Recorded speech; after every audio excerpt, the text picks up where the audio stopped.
Breakups are often portrayed as moments of devastation, where hearts feel absolutely shattered and emotions run high. And while breakups can absolutely be a grieving process, and you may find out in this video that they should be for very specific reasons, it is very clear, according to research, that securely attached individuals have a much easier time navigating a breakup than every other attachment style. And there are crucial reasons as to why. But what sets apart securely attached individuals from others in the aftermath of a breakup?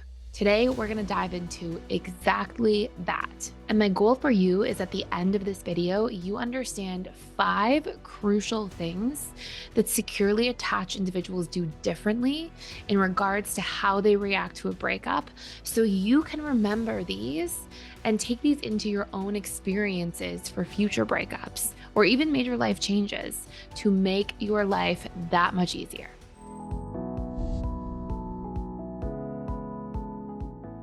So, this is how a securely attached person reacts to a breakup. And these are the 5 crucial things they do differently. Number one, they actually allow themselves to feel. So, for a lot of people, they'll tend to judge themselves after a breakup, blame themselves, shame themselves for feeling so much, or for not being able to just get up and move on with things. But the reality is, going through a breakup is a grieving process, especially in longer term relationships, because what actually happens is your subconscious mind, when it attaches to another person, it gets used to getting its needs met through that person in very specific forms. Now, your subconscious mind essentially sees its needs as its sense of self. And so, although you may not be conscious of this, you are literally deriving your sense of self from this person in various degrees. And so when this person leaves your life, they actually take with them the ways or strategies in which you're used to getting your needs met. And it can feel like this profound emptiness in our sense of self. It can feel very confusing, overwhelming, destabilizing. And so you should be grieving. And there's ways to speed up this process of grief, as you'll find out through this video today. But there is no need to blame yourself, shame yourself, give yourself a hard time for feeling negative emotions. And so, securely attached people, the first thing they do is they allow themselves to actually feel, which sets them up for success when it comes to the later stages of how we grieve and move through a breakup as a result. Number two, securely attached people do not go to war with the past. What does this mean? Well, have you ever sat there after a breakup and said to yourself, if only I did ABC differently, if only I was more good enough in this way, then we wouldn't have broken up? A lot of individuals who get really stuck and have a very hard time moving on from a breakup are also individuals who, unfortunately, take all of the fault of the relationship ending rather than seeing that, you know what, there was probably a compatibility issue and there's more than just my side. See, it can be very easy to get stuck on a relationship when you think, if only I was more perfect or did more in the relationship, I would have been able to stop this from happening. This, the moment we attach ourselves to this concept or idea, if only I did ABC, then I would have been able to change what's going on. As soon as we do that, we literally create the seeds of regret for ourselves, and we'll get into a rumination spiral very easily by doing this. And beyond that, you're taking way too much responsibility. It's almost like the God complex a little bit, right? It's like, oh, I could have changed anything for myself and this person. We can change a lot within ourselves, but that is never a guarantee that that's going to allow us to change another person. In a securely attached relationship, if somebody is not showing up in a healthy or secure way, the securely attached person will keep being secure. And best case scenario, the other person follows their lead and adapts their behavior. But a lot of times that person may not be ready to change or transform their behavior or become more secure. And in that case, the securely attached person is able to maintain the state of acceptance and say, okay, I did my best. It obviously wasn't meant to work out, because if it was meant to, I would have been able to still be in this relationship with this person. And so I understand that not all things are going to work, and they do not overly fault themselves. And it's a really important place, honestly, to check into, particularly if you're more anxious leaning, whether you're anxiously attached or if you are a fearful avoidant with a really strong anxious side in there. Number three, Securely attached people trust that there are more benefits than drawbacks to a breakup. What does this mean? Well, if there weren't more benefits than drawbacks to the breakup, you wouldn't have broken up. How do I know this? Because every single decision your subconscious mind makes is derived to get more benefits than drawbacks from that decision, or it wouldn't be making it.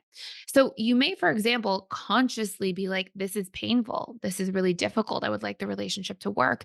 But if only one person is feeling like that and the other person isn't on the same page, well, there's still more benefits than drawbacks to breaking up because you don't want to be with somebody who is never going to be there for you, who doesn't feel like you're a match for them, and who won't show up fully in the way that you're deserving for a relationship. And on top of that, a lot of the reasons there's more benefits than drawbacks to breaking up with somebody is that when we look at the situation, usually there were a lot of core issues that weren't working out. We couldn't communicate through problems. We resented each other. We were fighting all the time. We really had these non negotiables that weren't going to show up and be overcome in the relationship. So when we recognize and we can see reality and the truth clearly for what it is, meaning if we were really supposed to be together and there were more drawbacks to breaking up than benefits to breaking up, we would still be together. And so there's this deeper state of acceptance and awareness that a securely attached person tends to have because they don't go into the storytelling side of things, which happens to us when we have a lot of core wounds from childhood, which is very common for insecurely attached individuals. So what you'll see here is if I have this core wound, for example, that I'm not good enough, well, I'll tell myself this story. And this is really what brings me to point number 4 here that, oh, we only broke up because I'm not good enough. And securely attached people do not do that. They do not make the breakup mean painful things about themselves.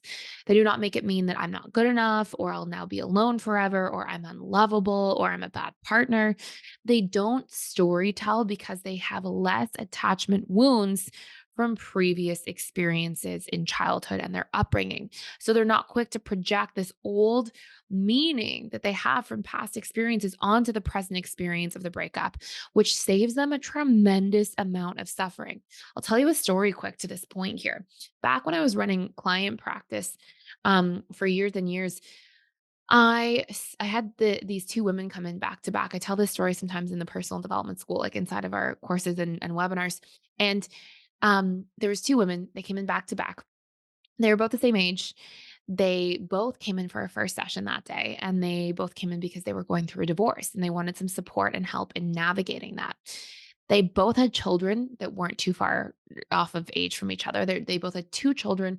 They were within like 3 or 4 years of each other in age, and so were their kids. And, they had been married for a similar period of time, and I thought it was so interesting as I was going through their intake forms in the morning, like, "Oh, wow, 2 very similar experiences coming in today." But they were not similar when they actually came into session.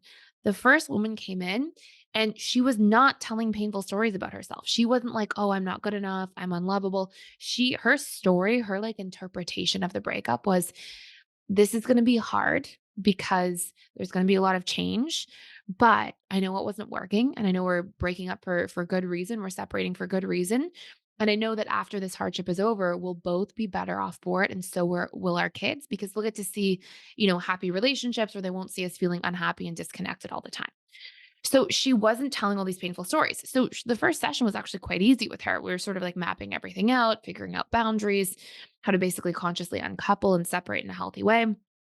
And the second session that I had right after her was a woman, again, similar background, similar situation, but she was in absolute suffering. She was in so much distress, and she had all of these stories. One of her big stories that stood out to me was she said, "My husband never loved me and never cared about our family. Otherwise, he never would have left. He wouldn't be wanting to file for divorce in the first place." And she was absolutely in excruciating emotional suffering. And when we went through, it was in direct correlation to all of these painful stories she had about herself that you'll see here in point D. Like, "I'll now be alone forever" was in there. "I'm unlovable. I was never loved. I was never cared for. He doesn't care about our kids or our family. I'm not good enough." All these stories. And so, of course, she's suffering. Securely attached people do not do that. Now, before I go into point number 5, I just want to tell you something really important that you have access to right now fully for free. If you ever want to join in, we do this just for Mental Health Month in May. It's a 14-day site-wide free trial to all of the personal development school. So you can actually join in.